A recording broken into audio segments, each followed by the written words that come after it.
গল্পের নাম স্বপ্নে দেখা রাজকন্যা। লিখেছেন মুশফিকা রহমান মৈথি। গল্পের শেষ পর্ব। দীপশিখা কেচিগেট খুলতে যাবে ঠিক তখনই পেছনে থেকে জাওয়াদ তাকে জড়িয়ে ধরল। শক্ত সে বাঁধন।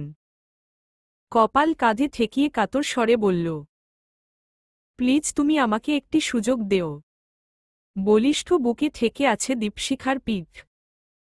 উষ্ণ নিঃশ্বাস ছড়িয়ে যাচ্ছে কাঁধময়। পুরুষটির বেসামাল হৃদয়ের স্পন্দনও শুনতে পাচ্ছে দীপশিখা। মুহূর্তটা যেন থমকে গেছে।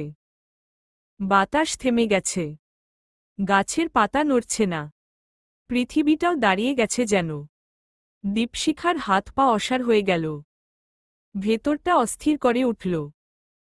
নাকে ঠেকেছে জাওয়াদের সেই চিরচেনা গন্ধ। একটা সময় বিভোর ছিল এই মাতাল করা পারফিউমের গন্ধে। হৃদয় উচাটন হতো এই মাতাল করা গন্ধে। আজও অনুভূতিটা একই। কিন্তু সেই সাথে স্পর্শ রয়েছে অদ্ভুত বিষাদের। এই বিষাদ তাকে ছুঁয়ে যাচ্ছে। হৃদয়কে ভার করে তুলছে। মানুষটির কাছ থেকে নিজেকে ছাড়াতে চাইল সে। জাওয়াদের বাঁধন আরও শক্ত হল। অনুরোধ করে বলল যে, একটু থাকো না গো। ছেড়ে দিল এই তো পালিয়ে যাবে। নিদারুণ কাতরতা অনুভূত হল দীপশিখার। কম্পিত স্বরে শুধাল, আবার আমার স্বপ্ন আপনাকে জ্বালাচ্ছে? দুঃস্বপ্ন তাড়া করছে? জাওয়াদ থমকাল, চমকাল। সে চট জলদি দীপশিখাকে নিজের দিকে ঘোরাল। বিস্মিত স্বরে শুধাল, কি বলছো এগুলো? অনেক ভাবলাম, হুট করেই আপনার অপছন্দের মানুষটি কি করে পছন্দের সারিতে চলে এলো। এছাড়া আর কোনো ব্যাখ্যা পেলাম না। আমি সত্যি আপনার স্বপ্নে আসতে চাই না। কিন্তু আমি চাই তুমি আমার স্বপ্নে আসো। শুধু স্বপ্নে না, তুমি আমার সর্বত্র জুড়ে থাকো। আমি চাই তোমাতে আমি বিভোর হয়ে থাকি। আমি মানছি আমি ভুল করেছি, মানছি নিজের অনুভূতিগুলো বুঝতে আমার অনেক সময় লেগেছে। আমি ভালোবাসার যাত্রায় নেহায়াত কাঁচা মানুষ। আমার জানা নেই ভালোবাসার সংজ্ঞা। শুধু এতটুকু জানি তুমি ছাড়া আমার নিজেকে অপূর্ণ লাগে। সুন্দর পৃথিবীও অসুন্দর লাগে। জ্যোৎস্নাও মলিন লাগে। যে স্বপ্নের জন্য আমি উত্তক্ত ছিলাম, সেই স্বপ্ন দেখার অপেক্ষা করি। তোমার এক ঝলকের জন্য তৃষ্ণার্ত পথিকের মতো অপেক্ষা করি। আমি কতটা শুচিবাই তুমি জানো। তবুও এই মশার মধ্যে আমি দাঁড়িয়ে আছি শুধুমাত্র তোমাকে এক পলক দেখার জন্য। আমার অনুভূতিগুলো তোমার কাছেই এসে থেমে যায়। এটাকে তুমি কিভাবে ব্যাখ্যা করবে বলো? আমি তোমাকে ভালোবাসি। পাগলের মতো ভালোবাসি। মনটা হু হু করে উঠল দীপশিখার। টলমল করে উঠল লুকায়িত প্রকোষ্ঠে আটকে রাখা মূর্ছিত প্রণয়লহর। সেই টলমলে প্রণয়লহরীকে রুখল তীব্র অভিমানের দেওয়াল। কঠিন সেই দেওয়াল। এতটাই শক্ত ধাতুর যে তার ভাঙ্গার শক্তি নেই দীপশিখার। ফলে অনুভূতিগুলো পুনরায় মলিন হয়ে গেল। জাওয়াদের প্রেম নিবেদন কেবল শব্দের মতো লাগছে। সে ভেবেছিল কখনো সে জাওয়াদের প্রতি রাগ দেখাবে না, অভিমানের ঝলক প্রকাশ করবে না, অভিযোগের সুর তুলবে না। অথচ আজ সবকিছু শরীরকে স্থবির করে ফেলেছে। অশ্রুরা দলা পাকাচ্ছে কণ্ঠে। যে আকুল নিবেদনে সে বিবশ হবার কথা সেই আকুল নিবেদনে তার কষ্ট হচ্ছে। বিশ্রী কষ্ট। এই কষ্ট কেন? জাওয়াদের প্রেম অনুভব করতে পারছে না তাই? চোখ থেকে অশ্রু গড়িয়ে পড়ল দীপশিখার। দলা পাকানো স্বরে বলল, আপনার প্রেমের এক রত্তি অনুভব করার জন্য একটা সময় প্রমত্ত হয়েছিলাম। অথচ আজ নিজেকে অনুভূতিশূন্য ঠেকেছে। আমি বোধ হয় আপনাকে আর ভালোবাসি না জাওয়াদ সাহেব। আমার ভালোবাসায় সিক্ত হৃদয়টা মনে হয় রিক্ত হয়ে গেছে। আপনি বোধ হয় দেরি করে ফেলেছেন। কেন এতটা সময় লাগালেন বলুন তো? কেন, কেন, কেন? জাওয়াদ আকুল স্বরে বলল, ফাঁসির আসামিকেও একটি শেষ সুযোগ দেওয়া হয় নিজেকে নির্দোষ প্রমাণ করার। আমাকে তুমি সেটাও দিবে না? আমার হৃদয়ে আপনার জন্য কিছুই হয়তো অবশিষ্ট নেই। যা আছে তা শুধু দুঃখ, অভিযোগ, অভিমান। আপনি সইতে পারবেন? অভিমানের ভার সইবার ক্ষমতা আছে? তোমার আমাকে ভালোবাসার প্রয়োজন নেই। শুধু আমাকে একটি সুযোগ দাও আমার অনুভূতিগুলো বোঝানোর। তোমার অভিমান সইতে রাজি আমি। তোমার রাগ, অভিযোগ, দুঃখগুলোকে আগলে রাখব বিশ্বাস কর। আমি শুধু তোমাকেই এমনটা বলছি দীপশিখা। তবুও যদি তুমি মানতে না চাও আমি তোমাকে ভালোবাসি, তবে তাই হোক। মেনে নিলাম সব অভিযোগ। শুধু আমাকে তোমার গণ্ডিতে থাকতে দাও। তোমার পরিধিতে একটু ঠাঁই দাও। দীপশিখা নিজেকে ছাড়িয়ে নিল জাওয়াদের থেকে। তার নিঃশ্বাস নিতে কষ্ট হচ্ছে। বুকের উপর কেউ যেত পাহাড়সম ভার উঠিয়ে দিয়েছে। কেউ গলাটা চিপে ধরে রয়েছে যেন নিষ্ঠুরতার সাথে। অভিমানী স্বরে বলল, অনেক দেরি হয়ে গেছে জাওয়াদ সাহেব। তার মানে তুমি ওই আদিবকে বিয়ে করবে? তুমি যাকে ভালোবাসো না তাকে বিয়ে করবে? এটা কি অন্যায় না? জাওয়াদের স্বরে ঠিকরে পড়ল রাগ। দীপশিখা বিমূঢ় চাইল। পরমুহূর্তে বলল, আপনার মতো সবাই? ভালোবাসা এমন লাউ কচু না। বিয়ের পর সেটা হয়েই যাবে। জাওয়াদের রাগ হল প্রচণ্ড। মেয়েটি কেন তাকে বুঝতে চাইছে না? আদিব ছেলেটি মোটেই ভালো নয়। তবুও তাকে সে বিয়ে করবে? ফলে কড়া স্বরে বলল, তার মানে তুমি ওকেই বিয়েই করবে? হ্যাঁ করব। দীপশিখার কথাটা শেষ হবার আগেই কেচি গেটে সজোরে লাথি মারল জাওয়াদ। সশব্দে গেটটা নড়ে উঠল। কানে তালা লেগে গেল যেন শব্দে। জাওয়াদের শুভ্র মুখ রাগে রক্তিম হয়ে গেছে। চোয়াল শক্ত হয়ে গেছে। কঠিন স্বরে বলল, আমিও দেখে ছাড়ব তুমি কি করে বিয়ে কর। বলেই হনহন করে সে হাঁটা দিল। কি অদ্ভুত! সে শাসিয়ে গেল। সে কি বিয়ে হতে দিবে না? হতভম্বের মতো দাঁড়িয়ে রইল দীপশিখা।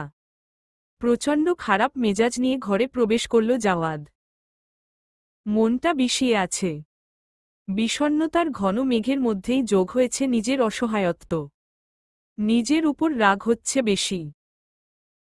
কেন সময়ে তার বুদ্ধি কাজ করেনি? কেন সে কলেজের ফেয়ারওয়েলের সময় চিঙ্কির প্রেম নিবেদন গ্রহণ করেনি? পাভেল কত বলেছে বিয়ে করে নিতে? কেন সে দীপশিখাকে নিজের ভুলে হারাতে গেল? সবকিছু হয়েছে নিজের ভুলের জন্য। সে কোনো মতেই চিঙ্কিকে হারাতে পারবে না। কিন্তু হারানোর আগে তাকে পেতে হবে। চিঙ্কি তাকে সেই সুযোগটাও দিচ্ছে না। সত্যি কি দেরি হয়ে গেছে তার? মরীচিকার পেছনে ছুটছে কি? ঘরে ঢুকতেই আব্দুল হামিদের সাথে দেখা হলো জাওয়াদের। তাকে উৎসাহিত লাগছে। চোখে মুখে এক চাপা আনন্দ ঠিকরে পড়ছে। ছেলেকে দেখে যদিও সেই আনন্দটা লুকিয়ে ফেললেন। শুরু করলেন দৃষ্টি। জাওয়াদকে দেখেই কৈফিয়ত চাইতে শুধালেন, এত দেরি হলো কেন? ছুটির দিনও রাত করে বাড়ি ফিরছ যে? বন্ধুদের সাথে ছিলাম। এখন একটু বন্ধুদের সাথে সময় কাটানো কমিয়ে দেও। বিয়েশাদী হলে ঘরমুখো হতেই হবে। এখনই অভ্যাস করে নাও। বিয়ে হলে আমি ঘরমুখই হব। সেটা নিয়ে এত চিন্তা করবেন না। অবশ্যই চিন্তা করতে হবে। আজ বাদে কাল ঘরে বউ আসবে। জাওয়াদ দাঁড়িয়ে পড়ল। কথাটায় খটকা লাগল যেন তার। ফলে বিনয়ী স্বরে শুধাল, বউ আসবে মানে? বউ কি বাজারের আলু পটল যে গেলাম আর তুলে আনলাম? তোমাকে বলা হয়নি তোমার বড় মামা একটি মেয়ে পছন্দ করেছেন? খুব ভালো মেয়ে। পরিবার ভালো। আমারও পছন্দ হয়েছে। আগামী সপ্তাহে আন্টি পরিয়ে আসব। শুক্রবার সময় রেখো। জাওয়াদের উত্তপ্ত মেজাজ আরও বিগড়ে গেল। যে ছেলে কখনো বাবার কথার বাহিরে কখনো কাজ করেনি, সেই ছেলেই আজ নির্লিপ্ততা স্বরে বলে উঠল, আমি কোনো মেয়েকে দেখতে যাচ্ছি না। মানেটা স্পষ্ট, আমি বিয়ে করতে পারব না। ফাজলামি করছ? না তো, আমি আমার মতামত জানাচ্ছি। আমার নিজস্ব একটা পছন্দ আছে। আমি একজনকে ভালোবাসি। আমি তাকেই বিয়ে করতে চাই। কে সে শুনি?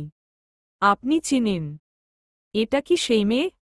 জাওয়াদ নিরুত্তাপ স্বরে উত্তর দিল। যাক, বুঝতে পেরেছেন।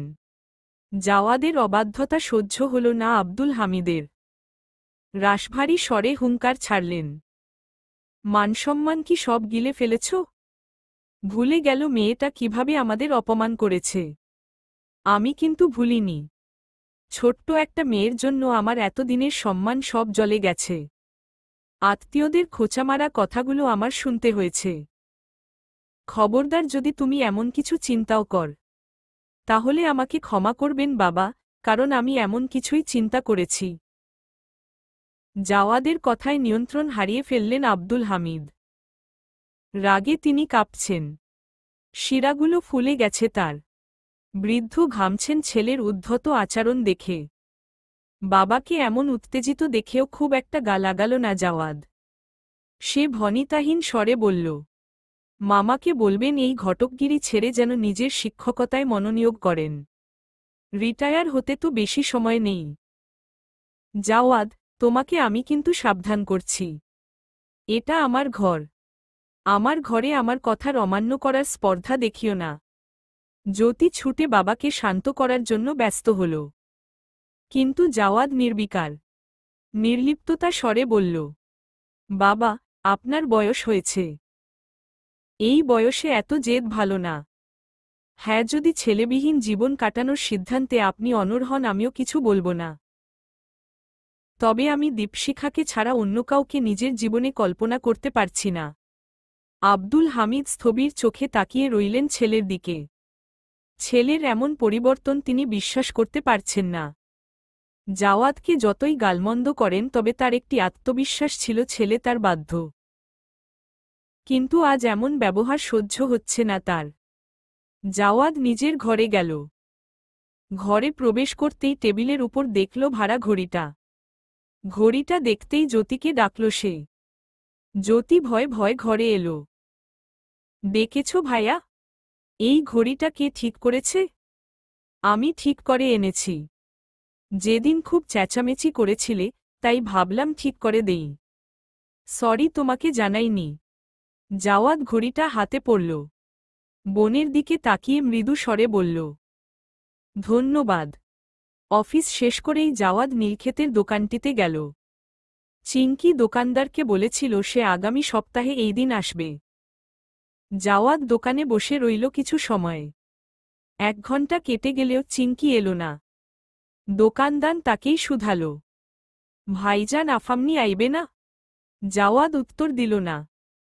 এক অদ্ভুত যন্ত্রণা অনুভব করল সে। ভেতরটা পুড়ছে যেন। চিঙ্কি কি আবার আদিবের সাথে ঘুরতে বেরিয়েছে? সে সত্যি সত্যি আদিবকে বিয়ে করবে? জাওয়াদ আরও কিছু সময় বসে রইল। অসহ্য যন্ত্রণাটা ধীরে ধীরে বাড়ছে। ইচ্ছে হচ্ছে এখনই ছুটে মেয়েটির কাছে চলে যেতে। তাকে দেখতে ইচ্ছে করছে, ছুতে ইচ্ছে করছে। জাওয়াদ অনুভব করল সে ঈর্ষান্বিত। জাওয়াদ হামিদ ঈর্ষা করছে, তাও আদিবের মতো মানুষকে। নিজের অসহায়ত্বের উপর হাসি পেল। আদিবের সাথে চিঙ্কি ঘুরছে, তারা হয়তো ঘনিষ্ঠ হবে। চিঙ্কি কি তাকে নিজের কাছে আসার সুযোগ দিবে? কথাটা ভাবতেই শিরা উপশিরার রক্তের স্রোত যেন বেড়ে গেল। রন্ধ্রে রন্ধ্রে ছড়িয়ে গেল চাপা ক্রোধ। সাথে সাথেই পাভেলকে ফোন করল সে, কড়া স্বরে শুধাল, এই আদিব হারামিটাকে কোথায় পাওয়া যাবে? এভার কেয়ার হাসপাতালের রিসিপশন থেকে আদিবের খোঁজ নিল জাওয়াদ এবং পাভেল। এখানের মেডিকেল অফিসার হিসেবে কার্যরত আদিব। বেশ দামি হাসপাতাল। আদিবের দেখা মিলতে অনেক ঝামেলা করতে হল। হাজারো প্রশ্নের উত্তর দিতে হল। অবশেষে আদিবের দেখা মিলল। আদিব জাওয়াদকে দেখেই হাসল। হাসিতে ফুটে উঠল এক প্রকার বিদ্রূপ। কৌতুক স্বরে শুধাল, আজ আমাকে এত খুঁজছিস কাহিনী কি? তোর সাথে আমার কথা আছে। গুরুত্বপূর্ণ কথা। আদিবের হাসি প্রসারিত হল। সে রিসিপশনের মেয়েটিকে বলল, আমার ফিয়ান্সে আসলে আমার রুমে পাঠিয়ে দিবেন। জাওয়াদের গা জ্বলে উঠল। ফিয়ান্সে শব্দটা হুলের মতো ফুটল যেন। নিজের ছোট্ট কামরায় নিয়ে গেল আদিব।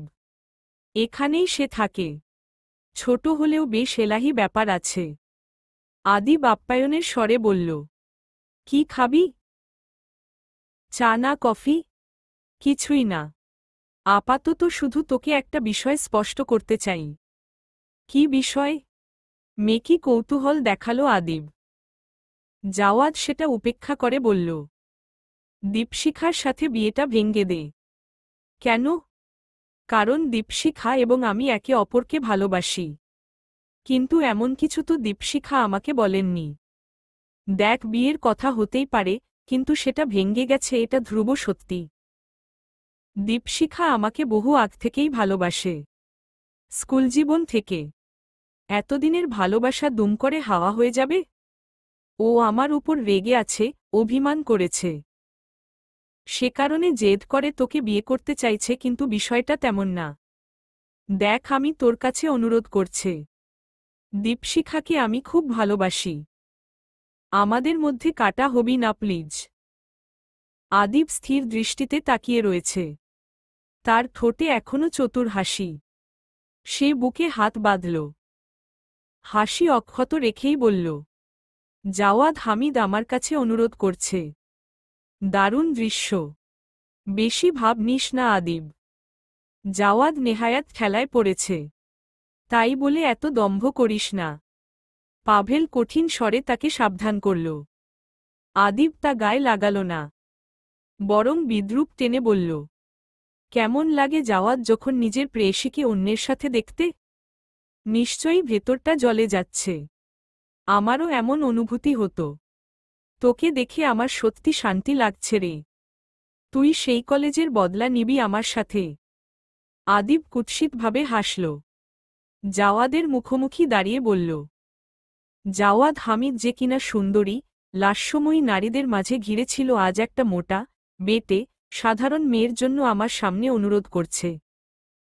তোর পছন্দে কত অধঃপতন। আমি যখন প্রথম মেয়েটাকে দেখলাম ঠিক করে ফেলেছিলাম ওকে আমি বিয়ে করব না। আফটার অল সুন্দরী বউ সবাই চায়।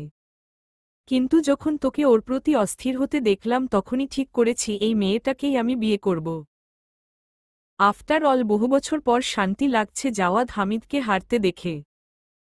যা একটা সুযোগ দিচ্ছি, নাকে ক্ষত দে। যদি আমার মন নরম হয়। কথাটা শেষ হবার আগেই আদিবকে প্রবল বেগে ঘুষি মেরে বসল জাওয়াদ। আকস্মিক ঘটনায় টাল সামলাতে পারল না আদিব। জাওয়াদ তার বিস্ময়কে আরও বাড়িয়ে কলার চেপে বলল, আমাকে নাকে ক্ষত দিতে বললেও আমি দিতাম, কিন্তু তোর সাহস কি করে হয় আমার চিঙ্কিকে নিয়ে উল্টাপাল্টা মন্তব্য করার? পাভেল হতবিহব্বল চোখে তাকিয়ে আছে। চিরচেনা জাওয়াদ হামিদের এমন রূপ তাকে বিস্মিত করছে। এতদিনের বন্ধুকেও অচেনা লাগছে। এটা জাওয়াদই তো, যে নিজের ব্যক্তিত্বকে অমলিন রাখতে সর্বদা একটি মুখোশ পরে থাকে। তার রাগ, জেদ, অপছন্দ কখনোই প্রকাশ করে না সে। নিজেকে সর্বদা পারফেক্ট জেন্টালম্যান হিসেবেই অঙ্কন করেছে। অথচ সেই পারফেক্ট জেন্টালম্যানের খোলসটা আজ খসে পড়েছে। নিজের অন্তরের রাগ উগরাতে সে ব্যস্ত। স্থান, কাল জ্ঞান যেন হারিয়ে ফেলেছে সে। এটা হাসপাতাল। আদিব এই নামকরা হাসপাতালের একজন ডাক্তার। এখানে এমন গুন্ডাদের মতো মারপিট করলে জাওয়াদের হিতে বিপরীত হবে। কিন্তু সেদিকে পরোয়া নেই তার। সে নিজের গায়ের সর্বোচ্চ শক্তি দিয়ে আরও দুটো ঘুষি মারল আদিবকে। আদিব ছিটকে পড়ল মেঝেতে। তার ঠোঁট ফেটে রক্ত পড়ছে। জাওয়াদ আরও কয়েকটা ঘুষি মারতে হাত উচালেও থেমে যেতে হল। হুট করেই আদিব এবং তার মাঝে উপস্থিত হল চিঙ্কি। চিঙ্কি তার হাত টেনে উৎকণ্ঠিত স্বরে বলল, পাগল হয়ে গেছেন জাওয়াদ সাহেব। চিঙ্কির এখানে আসার কথা ছিল না। তার আজকে ভিন্ন পরিকল্পনা ছিল। কলেজ বন্ধ বিধায় সারাদিন ভিডিও বানানোর সিদ্ধান্ত নিয়েছিল সে। কিন্তু নিরুপমা জোর করে তাকে পাঠিয়েছেন। চিঙ্কির হুট করেই দুদিন যাবৎ দাঁতের মাড়ি ফুলে গেছে। হয়তো আক্কেল দাঁত উঠবে। দাঁতের মাড়ির ব্যথায় মুখও ফুলে গেছে। কথাটা আদিব জানার পর নিরুপমাকে বুদ্ধি দিয়েছে চিঙ্কি যেন তার হাসপাতালে চলে আসে। তার পরিচিত ভালো দাঁতের ডাক্তারের সিরিয়াল নিয়ে রাখবে। চিঙ্কির অনিচ্ছা সত্ত্বেও আসতে হল। দাঁতের ব্যথাটা অসহনীয় পর্যায়ে চলে গিয়েছে। সে কারণেই চিঙ্কির আশা। আদিব তার দাঁতের ব্যথার কথা কি করে জানে সেটা একটা রহস্য। বরখালা হয়তো জানিয়েছেন। সে নিয়ে চিঙ্কির কোনো মাথা ব্যথা নেই। মাথা ব্যথা বর্তমান অবস্থা নিয়ে। জাওয়াদের এমন রুদ্ররূপ তাকে চিন্তিত করছে। চিঙ্কিকে দেখে থেমে গেল জাওয়াদ। নিজের রাগ সংযত করার চেষ্টা করল। চিঙ্কির সম্মুখে নিজের কুৎসিত রূপ সে দেখাতে চায় না। ফলে আদিবকে সতর্ক করে জাওয়াদ কঠিন স্বরে বলল, এই মারটা মনে রাখিস। আজ আমাদের হিসেব শেষ হল। আদিবের কপালের শিরা দপ দপ করছে। নিজের পৌরুষে অপমানের হাতুড়ির প্রহার অনুভূত হল। কেউ তার কর্মস্থলে তাকেই মারবে সহ্য হল না। শুধু কর্মস্থলে ঘটনা ঘটলে মানা যেত। এখানে দীপশিখাও উপস্থিত। নিজের পুরুষত্বের পরিচয় দিবে সে। ফলে নিজেকে সামলে জাওয়াদকে মারতে উদ্ধত হল সে। তবে মুষ্টিগত হাতটা জাওয়াদের গায়ে লাগল না, লাগল ২১ বর্ষীয়া তরুণীর গায়ে। এতটাই জোরে আঘাত লাগল যে তরুণীরা ঠোঁটের কাছটা কেটে রক্ত গড়িয়ে পড়ল। মুখের ভেতরের অংশও হয়তো কেটে গিয়েছে। দীপশিখার ঠোঁটের কাছের কাটা অংশটা দেখতেই দৃষ্টি শিথিল হয়ে গেল জাওয়াদের। তার মস্তিষ্কের নিউরন কোষগুলো উত্তেজিত হল মুহূর্তে। সংযম ভেঙ্গে গুড়িয়ে গেল পরক্ষণেই। গায়ের সমস্ত শক্তি দিয়ে প্রহার করতে লাগল আদিবকে। আদিবও এলোপাথারি লাথি ঘুষি দিচ্ছে। বিশ্রী ব্যাপার। জাওয়াদের হাত থেকে লহরেখা গড়াচ্ছে। তাতে তার কোনো ভ্রুক্ষেপ নেই। শুধু একটা লাইনই আওড়াতে লাগল, আমার চিঙ্কিকে তুই মারলি কি করে? লকআপের শিক ধরে দাঁড়িয়ে আছে জাওয়াদ। আদিব, পাভেল এবং চিঙ্কি বসে রয়েছে সাব ইন্সপেক্টরের সামনে। জাওয়াদের রুদ্ররূপের কোনো পরিবর্তন নেই। চোখে যেন আগুন জ্বলছে। নিজের আচরণের সামান্য অনুতাপ নেই। হাসপাতালের স্টাফ পুলিশে খবর দিয়েছে। তাদের ধারণা হয়েছে তাদের ডাক্তারকে কেউ অন্যায়ভাবে প্রহার করছে। পুলিশ এসে তাই জাওয়াদের হাতে হাতকড়া পরাল। জাওয়াদ হামিদের হাতে হাতকড়া পাভেল স্বপ্নেও কল্পনা করতে পারেনি। চিঙ্কির অপমানে যে তার বন্ধু প্রলয়ঙ্কর রূপ ধারণ করবে সে ভাবেনি। জাওয়াদ সংযত পুরুষ, নিজের সংযম সে হারায় না। রাগ, ক্রোধ দমিয়ে রাখা তার স্বভাবে বিশেষ গুণ। অথচ সেই গুণকে সে ত্যাগ করেছে। চিঙ্কি বসে আছে চুপ করে। পাভেল পুলিশকে বোঝানোর চেষ্টা করছে। স্যার, আমার বন্ধু সজ্জন ব্যক্তি। আপনি খোঁজ নিন, সে কখনো এমন কাজ করেনি। আপনার কি মনে হয় আমার স্বপ্নে এসেছিল আপনার বন্ধু গুন্ডা? কমপ্লেইন এসেছে বলেই তাকে উঠিয়ে আনা হয়েছে। আদিবের মুখে মারে দাগ। চোখ ফুলে গেছে। ঠোঁট ফেটে গেছে। কাপড় চোপড় অবিন্যস্ত, এলোমেলো। সে ক্ষিপ্ত স্বরে বলল, আপনারা না আসলে আমাকে তো মেরাই ফেলত। বাজে কথা বলবি না আদিব, ঝামেলা তুই শুরু করেছিস। জাওয়াদের চামচা তুই, ওর পক্ষই তো নিবি। আমার মুখের এই অবস্থা কে করেছে? তোর থোবরানো খামাই এমন। জাওয়াদ একটু শুধরে দিয়েছে। পাভেলের অপমান কাটা ঘায়ে নুনের ছিটের মতো লাগল আদিবের। কঠিন স্বরে বলল, তোর বন্ধুকে জেলের ভাত না খাওয়ালে আমার নাম আদিব না। মেয়ে মানুষের গায়ে হাত তুলে বড় বড় কথা। স্যার দেখুন, শয়তানটা আমার ভাবির গায়েও হাত তুলেছে। দীপশিখা একটু নড়েচড়ে উঠল। তার মুখে মারের দাগ স্পষ্ট। এস আই তীক্ষ্ণ দৃষ্টিতে তার মুখের দিকে তাকালেন। ঠান্ডা স্বরে শুধালেন, আপনাকে মেরেছেন উনি? দীপশিখা চুপ করে রইল। পাভেল সাথে সাথেই বলে উঠল, ও তো ভয় কিছু বলতে পারছে না, আপনি দেখতে পারছেন না? আমার বন্ধু সহ্য করতে না পেরে এই শয়তানটাকে মেরেছে। আর করবে না, ওকে ছেড়ে দিন। পাভেলের কথায় পুলিশ বিরক্ত হয়ে বললেন, চোপা বন্ধ, আমি পুলিশ না আপনি। আপনি কিন্তু কিছু করছেন না তো। বেশি কথা বললে কিন্তু আপনাকেও জেলে ঢুকাব। পাভেল বাধ্য হয়ে থেমে গেল। জাওয়াদকে ছাড়ানোর চিন্তায় মাথা কাজ করছে না। দীপশিখাও কিছু বলছে না।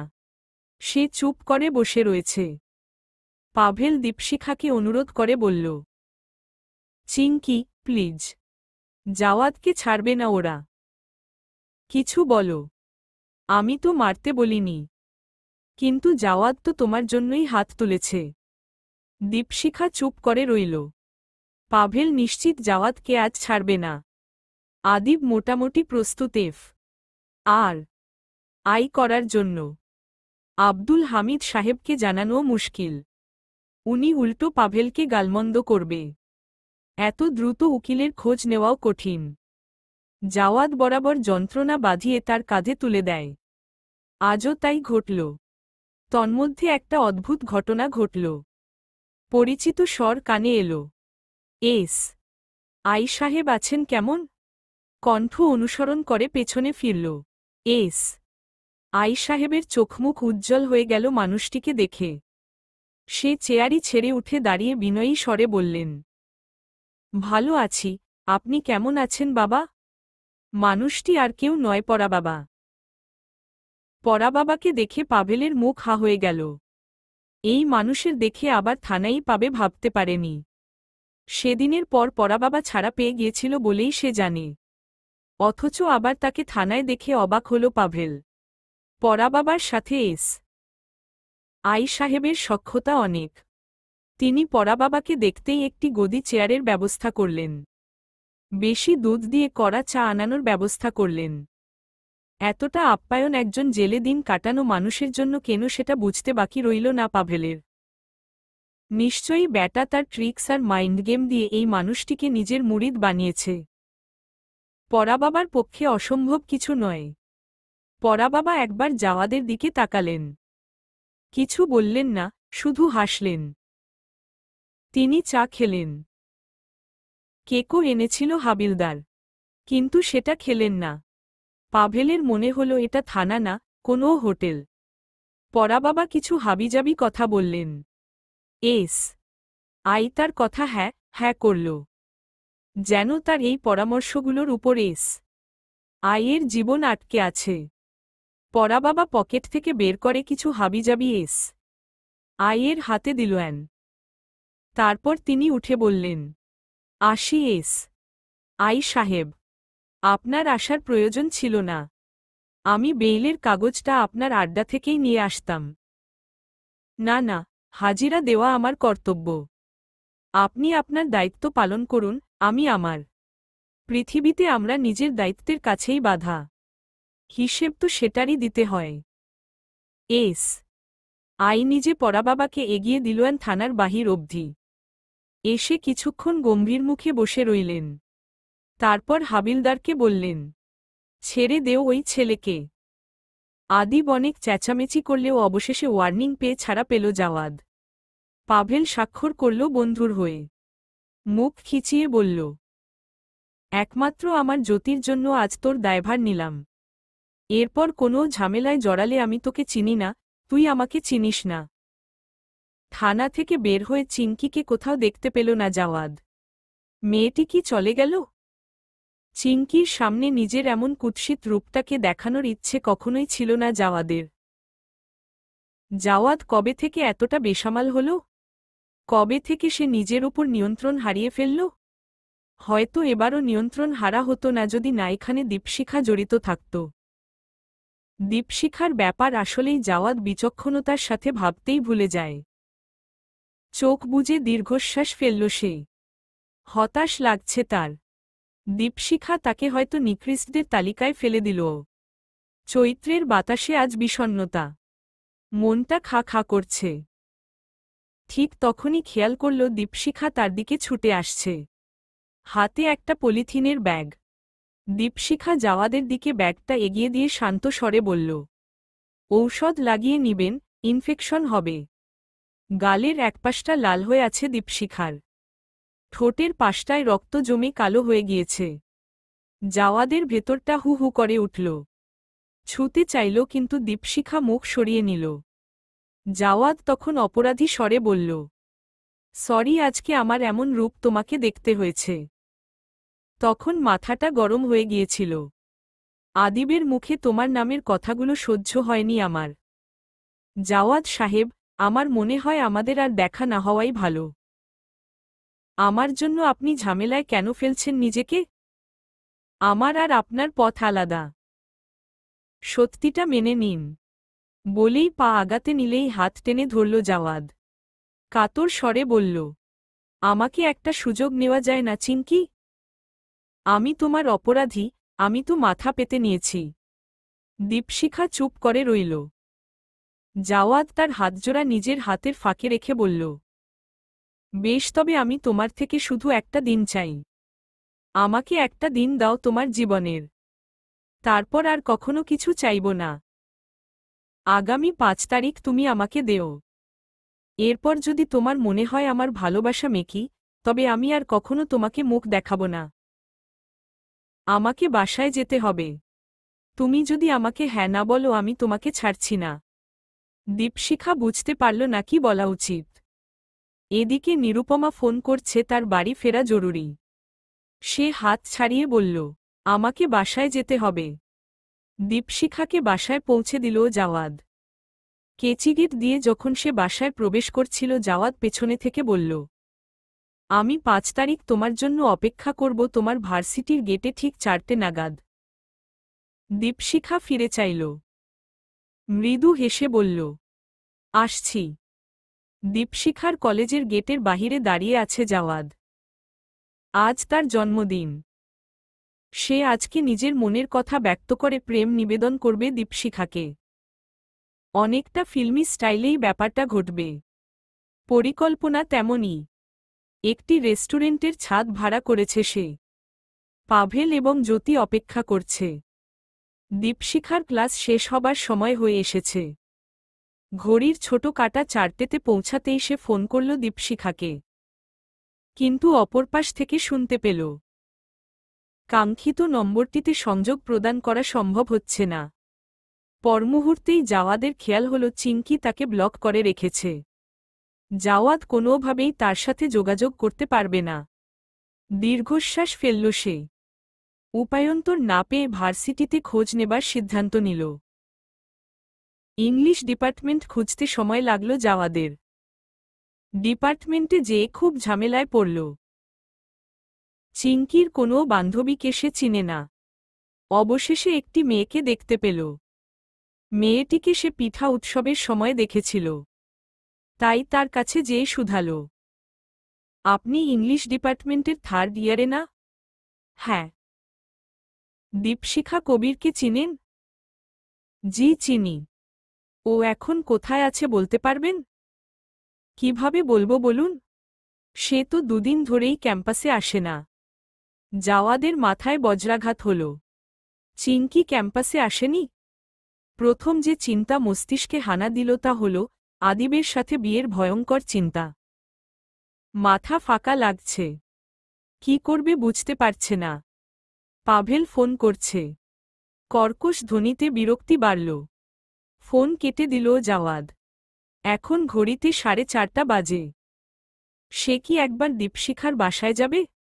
ব্যাপারটি কি শোভনীয় হবে? দরজায় অনবরত কলিং বেল বাজছে।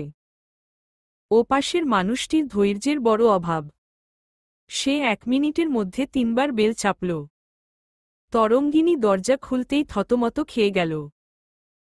জাওয়াদ দাঁড়িয়ে আছে। তার চোখমুখে ইতস্তত ভাব। শঙ্কিত স্বরে শুধাল, আপু, দীপশিখা আছে? নিরুপমা রাগে ফুলছে। জাওয়াদকে বসার ঘরে বসানোর কোনো মানেই নেই। ছেলেটিকে উচিত ছিল দরজা থেকে বিদায় করা। অসভ্য, লম্পট ছেলে। এত ভালো সম্বন্ধের 12টা বাজিয়েছে সে। কাঠ গলায় শুধাল, এই ছেলে, তোমার দীপশিখার কাছে কি কাজ? সেটা আমি তাকেই বলবো। আপনি কি ওকে একটু ডেকে দিবেন? তোমাকে চাপকে সোজা করে দিতে ইচ্ছে করছে। তোমার সাহস কি করে হয় আমার বাড়িতে আসা? এখনই বের হবে তুমি। আমার তোমার মুখ দেখলেই রাগ হচ্ছে।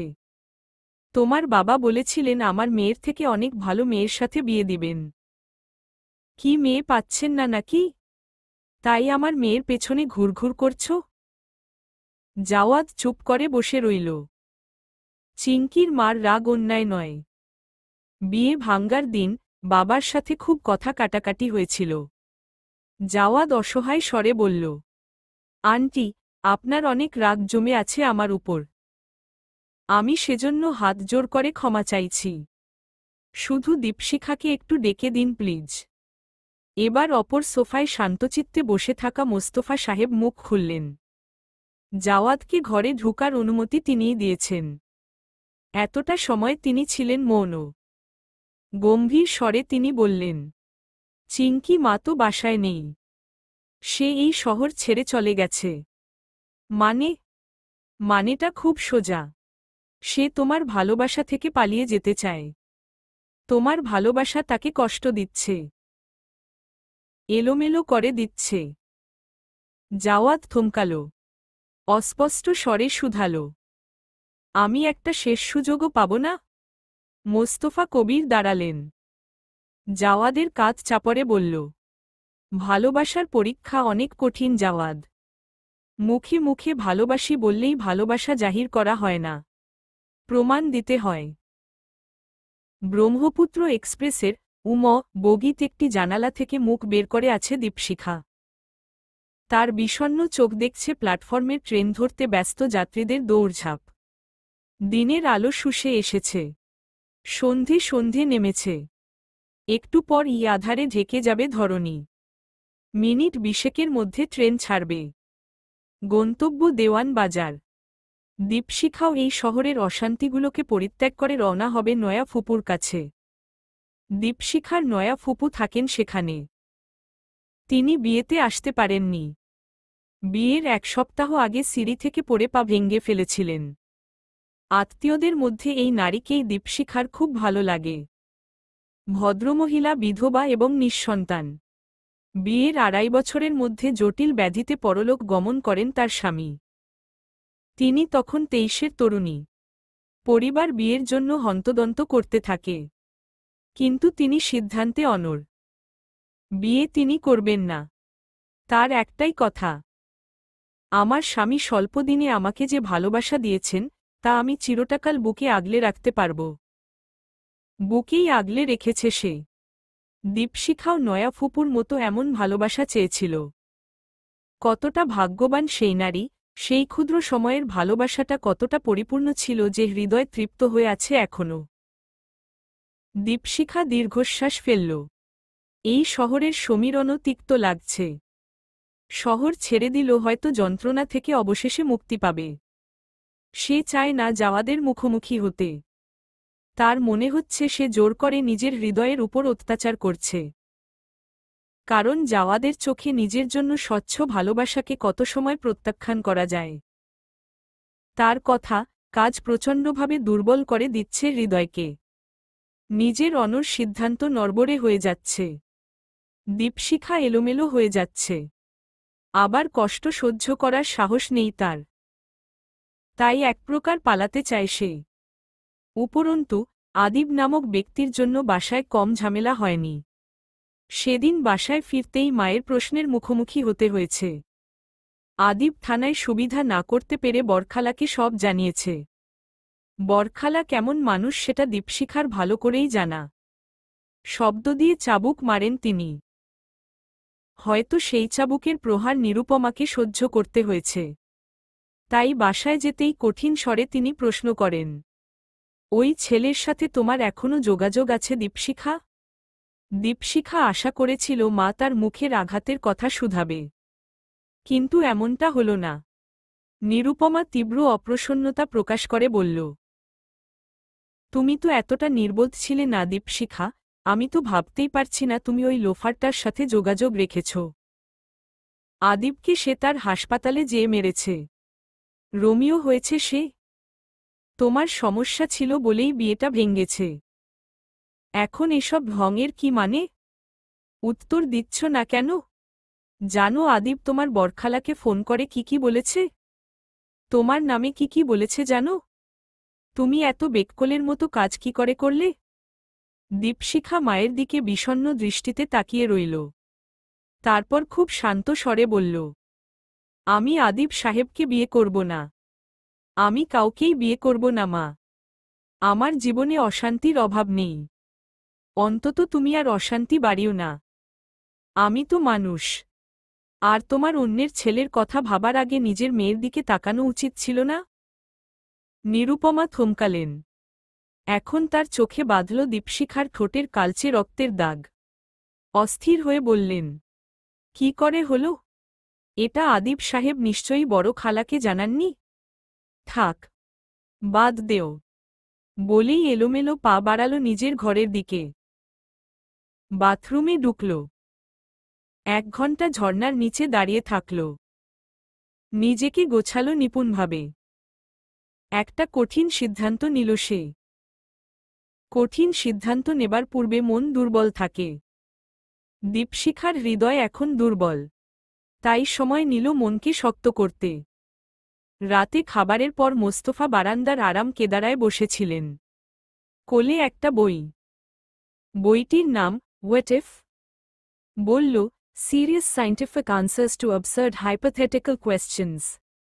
পড়তে পড়তে চোখ লেগে এসেছে তার।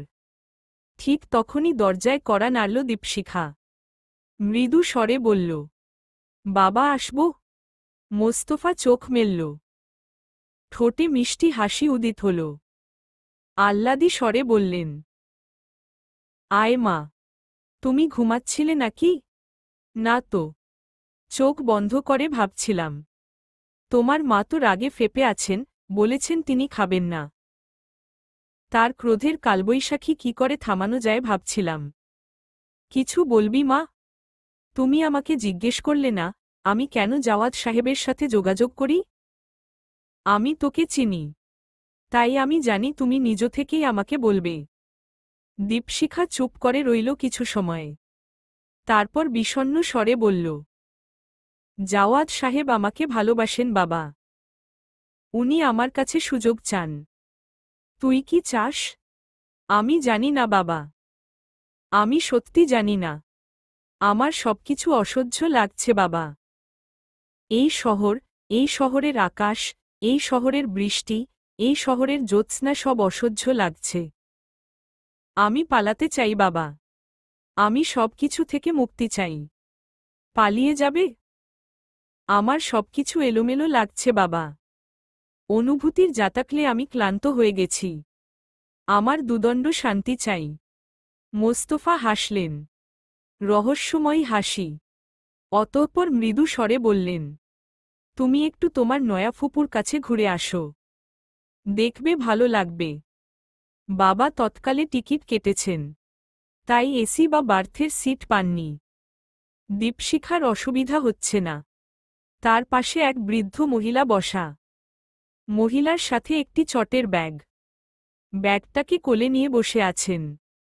চোখমুখে দ্বিধা, হয়তো তিনি একা একা যাত্রা করেন না। দীপশিখা আবার জানালা দিয়ে মুখ বের করল। তখনই দৃষ্টি আটকে গেল। জাওয়াদ পাগলের মতো স্টেশনের প্ল্যাটফর্মে ছুটছে। তার চুল অবিন্যস্ত। শার্টের নিচের অংশে ময়লা লাগা। হাঁটুর জায়গাটা কালচে হয়ে আছে। নীল জিন্সে ব্যাপারটা ভালো করেই বোঝা যাচ্ছে। সে হাঁটছে খুঁড়িয়ে খুঁড়িয়ে। তার দৃষ্টি উদ্ভ্রান্ত। খুঁজছে যেন অমূল্য কিছু। মিনিট 2 মধ্যেই অ্যানাউন্স করল, ট্রেন ছেড়ে দিবে। দীপশিখার হাত পা জমে গেল। হৃদস্পন্দের মাত্রা বেড়ে গেল। চোখ ভিজে আসছে। হৃদয়টা যেন টুইটুম্বর হয়ে গেছে অজানা আনন্দে। অভিমানের অটল পাহাড় যেন বিকট শব্দ করে গুড়িয়ে গেল। সে কি চাইছিল জাওয়াদ তাকে খুঁজুক? সে কি চাইছিল জাওয়াদ তার ভালোবাসার পরীক্ষা দিক? তার অবচেতন মন কি ঠিক করেই রেখেছিল জাওয়াদ যদি তাকে খুঁজে নেয় তবে সে জাওয়াদকে ক্ষমা করে দিবে? ট্রেন ধীর গতিতে যাত্রা শুরু করল। একটু বাদে প্ল্যাটফর্ম ছেড়ে দিবে। দীপশিখা এখনও তাকিয়ে আছে জানালা দিয়ে। সে কি নেমে পড়বে? প্রচণ্ড অপমানিত হবার পরও জাওয়াদের আফসোস নেই। কারণ তরঙ্গিনী তার উপর দয়া করেছে। পুরোপুরি দয়া করেনি সে। শুধু বলেছে চিঙ্কি এখন কমলাপুর ট্রেন স্টেশনে। একটু পর তার ট্রেন। কোনো ট্রেন, কয়টার সময় কিছুই বলেনি। কমলাপুর স্টেশনে ট্রেনের অভাব নেই, কিন্তু হাতে সময় কম। জাওয়াদ পাগলের মতো বাইক চালিয়েছে। তাড়াহুড়োর মধ্যে একবার বাইক অ্যাক্সিডেন্টও করেছে। একটুর জন্য ভয়ঙ্কর কিছু হয়নি। চোট লেগেছে জাওয়াদের। হাত ছিলে গেছে, হাঁটুতে কেটে গেছে, কিন্তু জাওয়াদের অনুভূতি শূন্য। তার বিন্দুমাত্র ভ্রুক্ষেপ নেই। মস্তিষ্কে শুধু একটাই চিন্তা, তাকে কমলাপুরে পৌঁছাতে হবে। কমলাপুর রেলস্টেশনে যখন পৌঁছালো তখন ঘড়িতে সময় 6টা। কোনো মতে বাইকটা পার্ক করেই সে ছুটল। কত নম্বর প্ল্যাটফর্মে ট্রেন আসবে সে জানে না। কোনো ট্রেন সে জানে না। প্রথমে দেখল মনিটর, অনেকগুলো ট্রেনের নাম। বর্তমানে 3টে ট্রেন প্ল্যাটফর্মে দাঁড়িয়ে আছে। কোনো ট্রেনটা দেখবে? জাওয়াদ একটা প্ল্যাটফর্ম ভালো করে দেখল, চিঙ্কি নেই। একটা ট্রেনে উঠল, সবকটা বগি দেখল, চিঙ্কি নেই। ট্রেনটি থেকে নামতেই বাকি দুটো ট্রেন ছেড়ে দিয়েছে। ট্রেন দুটো প্ল্যাটফর্ম ছেড়ে দিচ্ছে। জাওয়াদ স্থবির চোখে তাকিয়ে রইল। চিঙ্কি কি সত্যি শহর ছেড়ে দিচ্ছে? তাদের কি আর দেখা হবে না? জাওয়াদের শ্বাস নিতে কষ্ট হচ্ছে। মনে হচ্ছে কেউ তার জীবনী শক্তিটা কেড়ে নিচ্ছে। পৃথিবীটা হুট করে তিক্ত লাগছে। নড়তে পারছে না। মাটি যেন পা আটকে রেখেছে। পাথর দৃষ্টিতে দেখতে পাচ্ছে ট্রেন চলে যাচ্ছে। জাওয়াদ চোখ সরিয়ে নিল, মাটির দিকে তাকিয়ে রইল। চিঙ্কিরও কি এমনটাই অনুভূত হয়েছিল যখন সে বলেছিল সে চিঙ্কিকে ভালোবাসে না? তারও কি এতটাই কষ্ট হয়েছিল? তারও কি মনে হয়েছিল পৃথিবীটা খুব বিশ্রী? বিষাদের মেঘ নামল আকাশে। আকাশ ডাকছে, বৃষ্টি হবে, ভিজে যাবে ধরণী। জাওয়াদের শরীর চলছে না। চোখ তুলে প্ল্যাটফর্ম ছাড়া ট্রেনটির দিকে তাকাতেই খেয়াল করল একটি মেয়ে ট্রেন থেকে নেমে যাচ্ছে। ছুটে আসছে তার দিকে। জাওয়াদের নিষ্প্রাণ দৃষ্টি কি ভ্রম দেখছে? হয়তো দেখছে। মেয়েটিকে চিঙ্কির মতো লাগছে, হুবহু চিঙ্কি। পরনে হলুদ একটি জামা, হাতে ব্যাগ। মেয়েটি কাছে আসতেই জাওয়াদ লক্ষ্য করল মেয়েটি সত্যি সত্যি চিঙ্কি। তার নয়ন বিস্ফারিত হল। মেয়েটি তাকে জড়িয়ে ধরল। কাঁদো কাঁদো স্বরে বলল, আপনি কি জাদু করেছেন বলুন তো? কেন আমি আপনাকে ঘৃণা করতে পারছি না? জাওয়াদ শূন্য দৃষ্টিতে তাকিয়ে রইল। তার অনুভূতিগুলো জড়ো হয়ে আছে যেন। চিঙ্কি তাকে ছেড়ে ভালো করে দেখল তাকে। দু হাতে মুখখানা হাতের আদলে নিল সে। উদ্বিগ্ন, উৎকণ্ঠিত স্বরে বলল, এ কি অবস্থা করেছেন নিজের? একেই আপনার সেদিনের অবস্থার খুব একটা উন্নতি হয়নি, আবার এই রক্ত কেন? আমাদের হাসপাতালে যাওয়া উচিত। তুমি তো কিছু না বলেই নীরবে চলে যাচ্ছিলে। তুমি কি আমাকে এতটাই ঘৃণা করো যে বিদায়ের একটি শব্দ উচ্চারণের প্রয়োজন অনুভব করনি? জাওয়াদের কণ্ঠ কাঁপছে। তার চোখ টলমল করছে বিষণ্ণতায়। তার শরীর কাঁপছে। চিঙ্কি বিমূঢ় চেয়ে রইল। সে কোনো উত্তর দেবার পূর্বেই জাওয়াদ আবার বিষণ্ণ স্বগতোক্তি করল। দীপশিখা, আমি ভেবেছিলাম যদি অনুভবগুলো একটু ভালোভাবে বুঝিয়ে বলতে পারি, তাহলে তুমি বুঝতে পারবে, তুমি হয়তো ফিরে তাকাবে। আমি ভেবেছিলাম আমার ভালোবাসাটা যদি ঠিকভাবে বোঝাতে পারি তাহলে তুমি আমাকে শেষ সুযোগটা দিবে।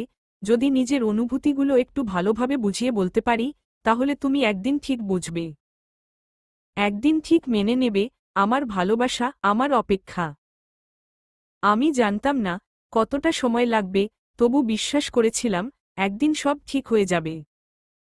যদি তুমি এভাবে চলে যাও তাহলে তো আমি কোনো সুযোগই পাব না, আমার চেষ্টা করারও তো কোনো অবকাশ থাকে না।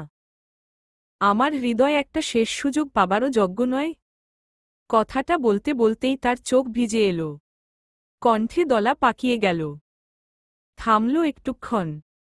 মাথা নত করে বলতে লাগল, তোমার সেদিনের শেষ আসছি বলাটা কি চিরকালের জন্য ছিল? আর আমি গাধার মতো গাধার মতো ভাবছিলাম তুমি আমাকে আসছি বলেছ। তুমি আমাকে বিদায় জানানোর কথা ভেবেছিল। আহাম্মকের মতো সেটাকে একটা আশার কিরণ ভেবে কত কি ভেবে ফেলেছি। তোমার চলে যাওয়াই উচিত ছিল চিঙ্কি। অন্তত আমার মতো মানুষের থেকে মুক্তি পেতে, যে জোকের মতো তোমার পিছু ছাড়ছিল না। অবশেষে তুমি আমাকে ঝেড়ে ফেলতে পারতে। কেন এলে তুমি? এটাই আমার প্রাপ্য ছিল। আমার চিরকালের শাস্তি। আমিও তোমার মনের অবস্থাটা অনুধাবন করতে পারতাম, অনুভব করতে পারতাম কেমন অনুভব হয়েছিল যখন আমি তোমার হৃদয় ভেঙেছিলাম, তোমার ভালোবাসাকে যখন নিজের অহংকারে পিষে দিয়েছিলাম, তোমার অনুভবগুলোকে তুচ্ছ বলে পাশ কাটিয়ে গিয়েছিলাম। কেন ফিরলে তুমি? কেন? বলতে বলতেই জাওয়াদ চিঙ্কির হাতগুলো নিজের হাতে নিয়ে মাথা ঠেকাল। তার চোখ থেকে পানি পড়ছে। চিঙ্কি এতটা সময় নিজেকে সামলালে আজ অনিয়ন্ত্রিত হয়ে গেল। এতটা দিন নিজের বক্ষমাঝে সব দুঃখ জমিয়ে রাখতে রাখতে যেন সে ক্লান্ত। এতকাল সে নির্বিকার, নিরুদ্বেগ সত্তা সে ধরে রেখেছিল তা মুহূর্তেই দুমড়ে মুচড়ে গেল। আকাশ সমান অভিমান নিয়ে শুধাল, আমি কেন ফিরে এলাম? এখন আমাকে দোষ দিচ্ছেন আপনি? আমার দোষ?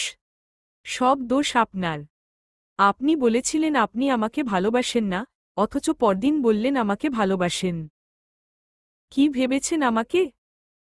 আমার মনের, আমার অনুভূতির কোনো দাম নেই? আপনি যদি সত্যি আমার মনের অবস্থা, আমার অনুভূতির কথা ভাবতেন তাহলে বিয়ে ভাঙ্গার পর কখনো আমার সাথে দেখা করতেই আসতেন না। ইনফ্যাক্ট আপনি আমাকে বিয়ে করতেই চাইতেন না। সব কিছু আপনার স্বার্থপরতা। আপনার ধারণা আছে আমি কতটা কষ্ট করে নিজেকে গুছিয়েছিলাম। আপনার যখন মনে হয় তখন আমার সামনে উপস্থিত হন, যখন মনে হয় আমাকে তছনছ করে চলে যান। আপনি যদি বিয়ে ভাঙ্গার পর আমার সামনে না আসতেন, কোনো যোগাযোগ না করতেন, আমি আপনাকে ভুলে জীবন নতুন করে শুরু করতে পারতাম। দীপশিখার কণ্ঠ জড়িয়ে যাচ্ছে। চোখ অশ্রুসিক্ত। অভিমান, অভিযোগগুলো অশ্রুর রূপে বয়ে যাচ্ছে যেন। ফুপাচ্ছে ক্ষণে ক্ষণে, তবুও মন শান্ত হচ্ছে না। বক্ষস্থলের সব অভিযোগগুলো জলোচ্ছ্বাসের রূপ নিয়েছে যেন। গোছানো, সজ্জিত হৃদয় বিক্ষিপ্ত হয়ে গেল। অভিমানের হাতুড়ির আঘাতে নিজেকে অনড় রাখা দীপশিখা আজ চূর্ণবিচূর্ণ। দলা পাকানো স্বরে বলল, প্রথম থেকে দোষ আপনার। আপনার স্বপ্ন, আপনার খারাপ দিনের জন্য আপনি আমার কাছে এসেছিলেন। ভালো না বেসেও আমাকে ভালোবাসার মরীচিকা দেখিয়েছিলেন। আমি তো ভুলে গিয়েছিলাম আপনাকে। ভুলে গিয়েছিলাম কিশোরীর হৃদয় ভাঙ্গনের কষ্টটুকু। তাহলে কেন আপনি আমার কাছে এসেছিলেন? কেন আমাকে নিজের প্রতি দুর্বল করেছিলেন? আশা দেখিয়ে, স্বপ্ন দেখিয়ে আমাকে আমার আপনি ভেঙ্গে গুড়িয়ে দিলেন। আমার বিশ্বাস, আমার ভালোবাসার মূল্য রাখলেন। তারপর যখন বিয়ে ভেঙ্গে দিলাম, আমি নিজেকে কড়া শাসনে রেখেছিলাম। আর কখনো কাউকে বিশ্বাস করব না প্রতিজ্ঞা করেছিলাম। কিন্তু তখনও আপনি এসে হাজির হলেন ভালোবাসার কথা বলে। আমি কি করে তৃতীয়বারের মতো আপনাকে বিশ্বাস করব বলুন? কি করে আবার ভালোবাসব? এত সোজা? কি ভরসা আপনি আবার কোনো স্বপ্ন দেখছেন না? কি ভরসা আপনি আমাকে আবার ব্যবহার করছেন না? আমি তোমাকে সত্যি ভালোবাসি, চিঙ্কি, আমি কোনো স্বপ্নের ভয়ে তোমার কাছে আসিনি। আমি তোমাকে ভালোবাসি তাই তোমার কাছে এসেছিলাম। আমি তোমাকে ভালোবাসি। আমি তোমার মন থেকে সেই সব জঘন্য স্মৃতিগুলো মুছিয়ে দিতে চেয়েছিলাম, যেগুলো তোমাকে কাঁদিয়েছিল। ইনফ্যাক্ট আমার যদি ক্ষমতা থাকত, আমি কলেজের ফেয়ারওয়েলের দিনটাকেও পুনরাবৃত্তি করাতাম। আমি সেদিন তোমাকে কখনোই ফিরিয়ে দিতাম না। আমাকে শেষবারের মতো বিশ্বাস করো। প্রমাণ দিতে পারবেন আপনি? তুমি কি প্রমাণ চাও? বল। তুমি যা চাইবে তাই হবে। শুধু বল। আমাকে বিয়ে করতে পারবেন? এখন এই মুহূর্তে? জাওয়াদ থমকাল। সে নিস্তব্ধ চোখে কিছুক্ষণ তাকিয়ে রইল চিঙ্কির দিয়ে। শান্ত সরোবরের মতো অনুত্তাল চিঙ্কির এমন কথা তাকে স্তব্ধ করে ফেলল। মেয়েটি কখনো না বুঝে জিদ করে না। চিঙ্কি শ্লেষাত্মক স্বরে বলল, কি হলো, সব সাহস উবে গেল? ভালোবাসা শেষ হয়ে গেল? আমি তোমাকে বিয়ে করব। জানতাম আপনার দ্বারা কিছু সম্ভব না। আপনি আসলে আমাকে ভালোবাসেনই না। আমাদের পরিবার কখনো আমাদের মেনে নিবে না। আমি শুধু শুধু ট্রেন থেকে নামলাম। দীপশিখা ফুপিয়ে ফুপিয়ে কাঁদছে। তার কান্না বাদ ভাঙছে না। জাওয়াদ তার বাহু শক্ত করে ধরে ঝাঁকাল। স্পষ্ট স্বরে বলল, আমি তোমাকে বিয়ে করব। এখনই করব। হ্যাঁ। বিমূঢ় চেয়ে রইল দীপশিখা। কানকে যেন বিশ্বাস করতে পারছে না। হতভম্ব হয়ে বলল, এই অবস্থায়? জাওয়াদ অশ্রুমিশ্রিত স্বরে বলল, হ্যাঁ, এই অবস্থায়। পরে পস্তাবেন না তো? না।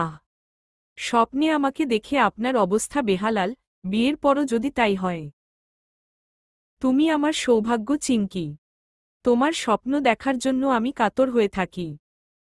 বিশ্বাস কর, আমি তোমাকে অনেক ভালোবাসব। বুকের মধ্যে আগলে রাখব। আমার বউ হবে। বাবা না মানলে? একটু বিশ্বাস কর, এই পৃথিবী সাক্ষী থাকবে আমার ভালোবাসার। আজন্ম আমি তোমার হাত ছাড়ব না। এবার একটু বিশ্বাস কর। দীপশিখার চোখ থেকে গড়িয়ে পড়া অশ্রুকণাগুলো সযত্নে মুছে দিল জাওয়াদ। দীপশিখা কাঁদছে। হৃদয় চেপে থাকা দুঃখগুলো আজ মুক্তি পেয়েছে যেন, অভিমানগুলো গলে অশ্রুরূপে বয়ে যাচ্ছে। এক চাপা আনন্দে তার চোখ ভিজে আসছে। এতটা আনন্দিত শেষ কবে হয়েছিল সে? মনে পড়ছে না। তবে সত্যি যেন সৃষ্টিকর্তা তার ঝুলিতে সুখের জ্যোৎস্না এনে দিয়েছেন। নির্মল এই প্রাপ্তি। কমলাপুরের পাশেই এক কাজী অফিসে বিয়ে করল জাওয়াদ এবং চিঙ্কি। সাক্ষী হিসেবে থাকল পাভেল এবং জ্যোতি। চিঙ্কির বিয়ে এতটা সাদামাটা হবে কখনো ভাবেনি। অথচ ঠোঁটে হাসির রেশ কমছে না। আইনত, ধর্মীয় রূপে এখন সে দীপশিখা কবির থেকে দীপশিখা হামিদ হয়ে গেল। না না, দীপশিখা জাওয়াদ হামিদ। বাবাকে না জানিয়ে কাজ করার মেয়ে নয় দীপশিখা। তাই বিয়ে পূর্বে সে প্রথমে বাবাকে জানাল। মোস্তফা গম্ভীর স্বরে বললেন, এত বড় সিদ্ধান্ত একা একা নিচ্ছ? হ্যাঁ বাবা। কোনো সংশয় অনুভব করছ? আশ্চর্যের ব্যাপার, আমার একটুও সংশয় লাগছে না বাবা। খুঁতখুত করছে না মন? আমার মনে হচ্ছে বিয়েটা কোনো খারাপ কোনো সিদ্ধান্ত না। তাহলে আমাকে ফোন করলে যে? তুমি আমার বাবা, আমার বন্ধু। তোমাকে না জানিয়ে কি করে বিয়ে করব বাবা? তুমি কি রাগ করেছ? একদম না। আমি শুধু ভাবছি তোমার মাকে সামলাবো কি করে। দীপশিখা চুপ করে রইল। মা যে খুব বড় ঝামেলা করবেন তাতে সন্দেহ নেই। তিনি ঠিক 11টায় নয়া ফুপুকে ফোন দিবেন। দীপশিখার খোঁজ করবেন। দীপশিখা নিষ্প্রভ স্বরে শুধাল, তাহলে কি করব বাবা? এক কাজ কর, বিয়েটা করে আজ তুমি জাওয়াদের সাথেই থাকো। কাল সকাল হতেই আমাদের বাসায় চলে এসো। নিরু নারকেলজাত মহিলা। পা ধরলেই গলে যাবে। আর শোনো চিঙ্কি মা। কি বাবা? তোমার বাবার দোয়া তোমার সাথে আছে। আমি এখন আসতে পারছি না। তবে তোমার বিয়েটা আমি ধুমধাম করেই দিব। বাবার সাথে কথা বলে মনটা শান্ত হয়ে গেল। নিঃসংশয় মনে সে বিয়েটা করল। বিয়ের পর জাওয়াদ মৃদু স্বরে বলল, চলো। কোথায়? তোমার বাড়িতে। জাওয়াদের হাত ধরে আব্দুল হামিদের মুখোমুখি হল চিঙ্কি। আব্দুল হামিদের মুখখানা শক্ত। রাগ ঠিকরে উঠছে চোখে মুখে। জাওয়াদ ঘরে ঢুকতে নিলেই তিনি কঠিন স্বরে বললেন, তুমি এই মেয়েকে বিয়ে করে আমার সামনে আসার স্পর্ধা দেখালে কিভাবে? মনে নেই এই মেয়ের জন্য আমার কত অপমান সইতে হয়েছে? আমরা একে অপরকে ভালোবাসি বাবা। আব্দুল হামিদ রাগে কাঁপছেন। নিজের ছেলের এমন অবাধ্যতায় তিনি নিজেকে সংযত রাখতে পারলেন না। ঠাস করে চর বসিয়ে দিলেন ছেলের গালে। চোখ থেকে আগুন বের হচ্ছে যেন তার। কঠিন, বজ্রকণ্ঠে বললেন, বেয়াদব, বের হ। বের হ আমার সামনে থেকে। তোর মুখ দেখতে চাই না। বেশ। আমি শুধু আপনার দোয়া নিতে এসেছিলাম। আমার স্ত্রীর এখানে জায়গা না হলে আমিও এক মুহূর্ত এখানে থাকব না। বলেই নিজের সব জিনিসপত্র নিয়ে বেরিয়ে গেল জাওয়াদ। চিঙ্কি তাকে বোঝাতে চাইল। কিন্তু জাওয়াদ শুনল না। চিংকির হাত ধরেই ঘর আব্দুল হামিদের ঘর ছাড়ল সে। বন্ধু হিসেবে বন্ধুর পাশে থাকা পাভেলের দায়িত্ব। তাই জাওয়াদ এবং চিংকির বাসস্থানের ব্যবস্থা সেই করল। তার বোনের বাসায় একটা ফ্ল্যাট খালি ছিল। ছোট ফ্ল্যাট, কিন্তু নব্য দম্পতির জন্য যথেষ্ট। জাওয়াদ যখন তাকে ধন্যবাদ দিতে চাইল, সে নির্বিকার স্বরে বলল, ঋণ যথাসময়ে পরিশোধ করবি। আমিও যখন জ্যোতিকে নিয়ে পালাবো তখন আমাকে সাহায্য করবি। ছোট দুটো ঘর, একটা রান্নাঘর। ঘরে কোনো আসবাব নেই। পাভেল এবং জাওয়াদ একটা তোশক আর দুটো বালিশ কিনে এনেছে আজ রাতের জন্য। চিংকি দীর্ঘশ্বাস ফেলল। চট করে সিদ্ধান্তটা কি ভুল ছিল? তাদের কি একটু ধৈর্য ধরা উচিত ছিল? ঠিক সেই সময় তাকে পেছনে থেকে জড়িয়ে ধরল জাওয়াদ। নাক ডোবাল কাঁধে। ধীর স্বরে বলল, ম্যাডাম, আজ কিন্তু বিশেষ রাত, আজ কোনো বারণ আমি শুনব না। দীপশিখার কানে খুব ধীরে বলল জাওয়াদ। জাওয়াদের এমন কথায় লজ্জা এসে ভর করল তার সারা দেহে। নতমস্তক সংকুচিত হয়ে গেল তার শরীর। হৃদস্পন্দন বুলেট ট্রেনের বেগে ছুটছে। হাত পা কেমন ঠান্ডা হয়ে এলো। তাকে চুপ থাকতে দেখে জাওয়াদ নিজের দিকে ঘোরাল। লজ্জায় রক্তিম প্রেয়সী মুখখানা মনের মধ্যে ঝড় তুলল। মেয়েটিকে আরও কাছে পাওয়ার নিষিদ্ধ ইচ্ছে হানা দিল হৃদয়ে।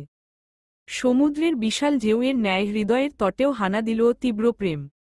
গাঢ় স্বরে বলল, আজ অসংযত হতে ইচ্ছে হচ্ছে দীপশিখা, অনুমতি দিবে? দীপশিখার মাথা নত করে রয়েছে। দম বন্ধ হয়ে আসছে।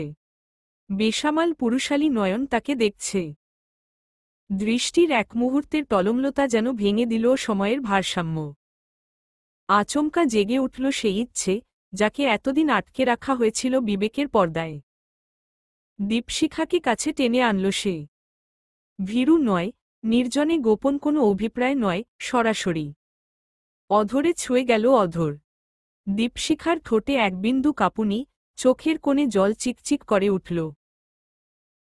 সে জানে না কাঁপছে ভালোবাসায়, না শরীরই বিস্ময়ে।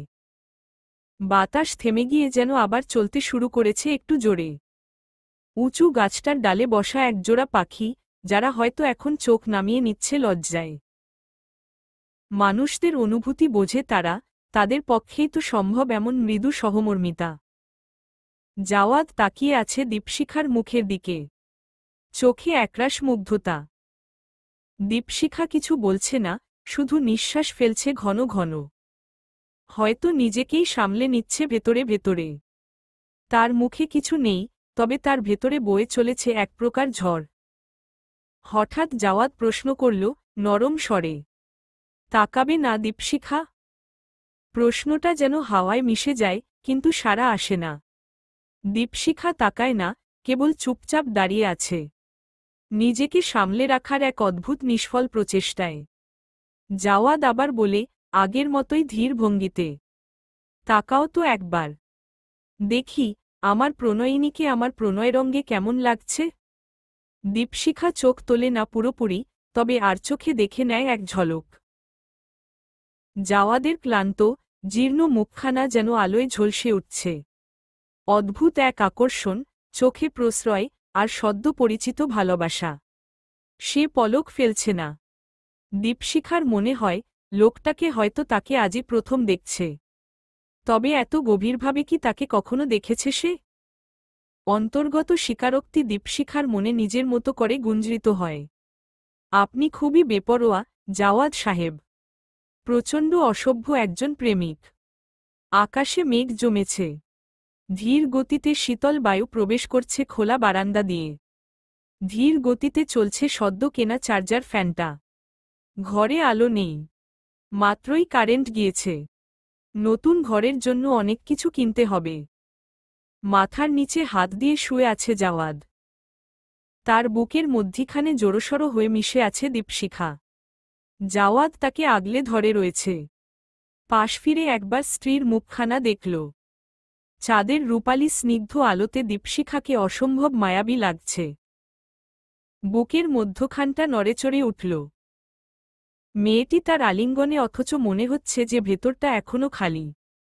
হৃদয় যেন আরও গভীরভাবে তাকে চায়। বাহুডোর আরও শক্ত করল সে, যেন একটু ঢিলে হলেই মেয়েটিকে হারিয়ে ফেলবে। এই চিন্তা মস্তিষ্কে হানা দিতেই বুকের মধ্যিখানে অস্থিরতা ঘিরে ধরে। এতটা ভালো কাউকে কখনো বেসেছিল কি জাওয়াদ? কারোর জন্য নিজেকে ভুলে গিয়েছে এমন কি হয়েছে কখনো? মৃদু হাসল জাওয়াদ। চুমু আঁকল দীপশিখার কপালে। ঘুম আসছে। কতদিন পর এমন শান্তির ঘুম আসছে কে জানে। নিশির কালো মোড়ো কালোর চাদরে মুড়ে নতুন দীপ্তিময় আভা লুটিয়ে পড়ছে মোজাইকের মেঝেতে। পাখির নরম কোলাহলে ঘুম ভাঙল জাওয়াদের। চোখ মেলে প্রথমেই তাকাল নিজের পাশে, যেখানে তার প্রণয়িনী ঘুমিয়েছিল। পাশে তাকাতেই চট করে ঘুম ভেঙে গেল। পাশের অংশটা ঠান্ডা। দীপশিখাকে না দেখতে পেরে তড়িঘড়ি করে উঠে বসল সে, অন্তঃস্থলে হাহাকার উঠল। উদ্বিগ্ন এবং ত্রাসিত নয়নে তাকাল আশেপাশে। কুণ্ঠিত স্বরে ডাকল, চিঙ্কি, চিঙ্কি। সাড়া না পেয়ে উঠে দাঁড়াল সে। ব্যগ্র হয়ে খুঁজতে লাগল সে দীপশিখাকে। রান্নাঘরের কাছে যেতেই পা আটকে গেল। দুটো মেলামাইনের প্লেটে পরোটা বাড়ছিল। জাওয়াদ সাথে সাথেই তাকে পেছনে থেকে জড়িয়ে ধরল। শক্ত আলিঙ্গনে প্রথমে ঘাবড়ে গেলেও নিজেকে সন্তর্পণে সামলে নিল চিঙ্কি। জাওয়াদের ঘন নিঃশ্বাস বিদীর্ণ করছে দীপশিখার চামড়া। দীপশিখা ধীর কণ্ঠে শুধাল, কি হয়েছে? তুমি আমার দৃষ্টিসীমার বাহিরে যাবে না। আমার ভয় হয়। কিসের ভয়? তোমাকে হারিয়ে ফেলার ভয়। দীপশিখা জাওয়াদের দিকে তাকাল। দুহাতে তার ভীত মুখখানা তুলে ধরল। আশ্বস্ত স্বরে বলল, আমি আপনাকে ছেড়ে কোথাও যাব না। সত্যি তো? সত্যি, সত্যি, সত্যি। এবার খেয়ে নিন। হ্যাঁ, বিকেলে তোমাদের বাসায় যাব। আন্টিকে জানাতে হবে। কথাটা শুনতেই দীপশিখার মন খারাপ হয়ে গেল। মুখশ্রীতে নেমে এলো ঘোর আধার। গম্ভীর স্বরে বলল, বাবা ফোন করেছিল। কি বললেন? মা রেগে আছে। এখন যাওয়াটা ঠিক হবে না। সে কঠিনভাবে জানিয়েছে, আমি গেলে সে ঘর ছেড়ে দিবে। জাওয়াদ অপরাধী স্বরে বলল, আমার জন্য তোমাকে শাস্তি পেতে হচ্ছে। বিয়ের সিদ্ধান্ত আমাদের দুজনের ছিল জাওয়াদ সাহেব। তাই দায়ভারটাও দুজনের। জাওয়াদ স্থির নয়নে তাকিয়ে রইল মেয়েটির দিকে। চিঙ্কি বরাবরই বুঝদার নারী। তাই এমন কোনো উত্তরই যেন আশা করেছিল সে। কোমরখানা জড়িয়ে ধরে বলল, আমাদের সুখের জন্যই তারা আজ আমাদের উপর ক্ষিপ্ত। আমরা সুখে থাকলে দেখবে একদিন তাদের রাগ কমে যাবে। আমরা সুখী হব তো? ইনশাআল্লাহ। বলেই চিঙ্কির কপালে চুমু খেল জাওয়াদ। বুকের মধ্যিখানে তাকে টেনে বলল, তুমি চিন্তা করো না। আমি তাদের মানিয়ে নিব। সময়ের প্রবাহে জীবন আর আগের মতো স্নায়ুর প্রান্তে কাঁপে না। মাসখানেক যেন চোখের পলকে কেটে গেল। দীপশিখা এখন সংসার গড়ছে, অধিক কিছু নয়, ছোট্ট পরিসরে, কিন্তু পরম মনোযোগে। নিজের হাতে আলতো করে গুছিয়ে নিচ্ছে ঘরটাকে। নতুন কেনা আসবাবপত্রে নেই কোনো বিলাসিতা, তবু প্রতিটা জিনিসে রয়েছে তার নিজের স্পর্শ, নিজের স্বপ্নের ছাপ। দুরুমের ক্ষুদ্র ঘর, তাতেই সে রচনা করেছে একরাশ নির্ভরতা, যার প্রতিটি কোণে ঘুরে বেড়ায় ছোট ছোট খুশি, আর দেয়ালে দেয়ালে লেগে থাকে চুপচাপ ভালোবাসা। মোজাইকের ঠান্ডা মেঝেতে কাঁচা সোনার মতো ঝলমলে রোদ লুটোপুটি খাচ্ছে। জাওয়াদ আয়নায় নিজেকে দেখে শার্টের কলার ঠিক করছে। ওদিকে রান্নাঘর থেকে চুপি চুপি চলে এসেছে চিঙ্কি। নাস্তার গন্ধে মোড়া সকালটা যেন ওর চোখের কোণ ছুঁয়ে কেবল জাওয়াদকেই দেখছে। কি দেখছ? জাওয়াদ জিজ্ঞেস করল, কণ্ঠে অভ্যস্ত মমতা। চিঙ্কি হেসে ফেলে। দেখছি আমার রাজপুত্রটাকে। ভাবছি, আমার মতো ঘেটু পুত্রীর ভাগ্যে এমন বরেল কেমন করে। জাওয়াদ থেমে গেল। ঘাড় ঘুরিয়ে একবার ভালো করে দেখল চিঙ্কির মুখটা। তারপর হাত বাড়িয়ে বলল, একটু আসো তো। চিঙ্কি হালকা ভঙ্গিতে পিছু হটল। এই না না, আপনার অফিসের দেরি হয়ে যাবে। আমি জানি আপনার মতলব কি জানো? চিংকি উত্তর দিতে গিয়েও থেমে গেল। জাওয়াদ ততক্ষণে এগিয়ে এসে আয়নার সামনে দাঁড় করিয়েছে চিংকিকে। পেছনে থেকে আলতো করে জড়িয়ে বলল, কি দেখা যায়? দেখা যায় একটা মোটা পটকা মাছের সাথে একটা ধলা গরু। বলেই হেসে ফেলে। জাওয়াদ চুপ করে তার ঘাড়েই থুতনি ঠেকিয়ে গাঢ় কণ্ঠে বলল, আর আমি দেখি একটা বোকা ছেলে আর তার স্বপ্নে দেখা রাজকন্যা। আমি বুঝি রাজকন্যা? চিংকি কেমন যেন গম্ভীর হাসি দিয়ে প্রশ্ন করল। জাওয়াদের বাহুর বাঁধন শক্ত হল। তারপর চিংকিকে নিজের দিকে ঘুরিয়ে গভীর চুম্বনে ভরিয়ে দিল। নাকে নাক ঘষে বলল, তুমি শুধু রাজকন্যা নও, আমার হৃদয়ের রানী। তোমায় ছাড়া আমি নিজেকে কল্পনাও করতে পারি না। চিংকি ওর গলায় হাত জড়িয়ে বলল, এখনো মাঝে মাঝে স্বপ্ন মনে হয়, এই সংসার, এই একসাথে থাকা, মনে হয় এই বুঝি ঘুম ভেঙে যাবে। জাওয়াদ কপালের একপাশে চুমু দিয়ে বলল, ঘুম ভাঙতে দেবও না। যদি এটা স্বপ্ন হয়, আমি সারা জীবন ঘুমিয়ে থাকতে রাজি। তুমি ছাড়া পৃথিবী ধূসর লাগে। চিংকি গলা ছেড়ে বলল, এইবার অফিস যান। হ্যাঁ ম্যাডাম, তবে যাওয়ার আগে আমার পাওনাটা চাই। কি পাওনা? জাওয়াদ হঠাৎ চুমু খেয়ে বলল, এইটা। চিংকি কপট রাগে বলল, ধাত, ছাড়ুন তো। জাওয়াদ হেসে বলল, পাষাণ হৃদয়নি, জানোই তো, তোমার বোরটা তোমার বিরহ সইতে পারে না। ইচ্ছে করে চাকরি ছেড়ে তোমার চোখের সামনে সারাদিন বসে থাকি। চিংকি তাকিয়ে বলল, হ্যাঁ, তারপর? একটা থালা নিয়ে চার রাস্তায় বসি? চলুন এখন, খেয়ে নিন। ছোট প্লাস্টিকের ডাইনিং টেবিলে নাস্তা সাজানো। চেয়ার টেনে বসল জাওয়াদ।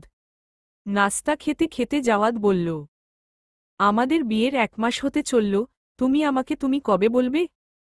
আমার দ্বারা হবে না। আপনি তেই ভালো। আপনি? হ্যাঁ, আপনি। অন্তত জাওয়াদ সাহেব তো বাদ দাও। তাহলে কি বলবো? ওগো শুনছেন? জাওয়াদ বুকে হাত দিয়ে বলল, হায়, কোনোদিন আমার প্রাণ নিয়ে নিবে তুমি? হইছে, এবার থামুন। পাষাণ নারী নিজের বরকে একটু ভালোবাসা জাহির করতে দিবে না? ইস, কি নির্লজ্জপানা! মানুষ দেখলে কি বলবে? এই যে এই পুরুষের হৃদয়ে শুধু প্রেম আর প্রেম। আচ্ছা, একটা কাণ্ড ঘটেছে। চোখ তুলে চাইল জাওয়াদ। মুখশ্রীতে বিস্ময়। দীপশিখার মাঝে ঈষৎ বিমূরতা। জড়ো কণ্ঠে বলল, আপু আজ সকালে ফোন করেছিল। বলছিল আমাদের ওই বাড়ি যেতে বলেছে। কথাখানা চোখমুখ উজ্জ্বল হয়ে গেল জাওয়াদের। হাসি মুখে বলল, এত খুব খুশির খবর। তাহলে তোমার মন খারাপ কেন? আমার ও বাড়ি যেতে ইচ্ছে করছে না। এ কেমন কথা? আমরা তো অপেক্ষাই করছিলাম কবে মা আমাদের ক্ষমা করে দিবে। হ্যাঁ, করছিলাম বটে, কিন্তু মায়ের উপর আমার অভিমান হচ্ছে খুব। আমি জানি এই অভিমানটা খুব বেমানান। কিন্তু হচ্ছে। আমি কত তাকে ফোন করেছি, অথচ সে ফোন ধরেনি। আমি দিনে প্রতিদিন তাকে ফোন করেছি, সে ফোন ধরেনি। এখন আপুকে দিয়ে ফোন করিয়েছে। কেন? আমার সাথে কি কথা বলা যায় না? জাওয়াদ চেয়ার ছেড়ে দীপশিখার সামনে হাঁটু গেড়ে বসল। তার হাতজোড়া বা হাতের ফাঁকে নিয়ে বলল, আমি জানি তোমার অভিমান হচ্ছে, কিন্তু এখানে দোষ আমাদের। তাই নত আমাদের হওয়া উচিত। তাই?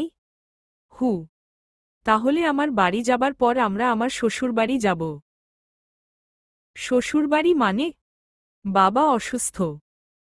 গতকাল সিঁড়ি থেকে পড়ে পা মচকে গেছে। পাভেল ভাই ডাক্তারের কাছে নিয়ে গিয়েছিলেন। এখন ঝামেলা নেই। তবে শুনেছি 1 মাসে তিনি অনেক দুর্বল হয়ে গেছেন। আমাকে যেতে বলেছেন। আর আমি কোনো কথা শুনতে চাই না। জাওয়াদের বুঝতে পারি রইল না মেয়েটা কেন নিজের বাসায় যেতে চাইছিল না। সে ভালো করেই জানে জাওয়াদকে আব্দুল হামিদের মুখোমুখি করাটা সহজ হবে না। জাওয়াদের ইগো, দম্ভ আর আত্মসম্মান মাঝে আসবে, তাই সে ইচ্ছে করে একটু ঢং করল। জাওয়াদ তার গাল টিপে বলল, আমি অফিস যাবার পর তুমি ও বাসায় যাও, তাই না? আপনি যদি আমার মায়ের সামনে নত হতে পারেন, আমিও আমার শ্বশুরের সামনে নত হতে পারি। আমার শ্বশুর আপনার শাশুড়ি থেকে অনেক ভালো। রেডি হয়ে থেকো, 8টায় যাব। দীপশিখার মুখখানা ঝলমল করে উঠল। এবার হয়তো সবার দোয়া তার সংসারকে আরও নির্মল করে তুলবে। নিশ্ছিদ্র নীরব সন্ধ্যা নামছে শহরের মাথায়। আকাশের বুকজুড়ে থালার মতো পূর্ণচাঁদ, অথচ তার আলো যেন শহরের বৈদ্যুতিক আলোকছটার মাঝে মিশে গিয়ে নিজের অস্তিত্ব হারাতে বসেছে। ধীরগতির বাইকে জাওয়াদের পেছনে বসে আছে দীপশিখা। শাড়ির আঁচল ঠিক করে নিয়েছে সে, আজ যেন তার মনটাও সাজানো। প্রথমে যাবে নিজের বাসায়, তারপর শ্বশুরবাড়ি। মাথার ভেতর টুকরো টুকরো কথা ঘুরছে।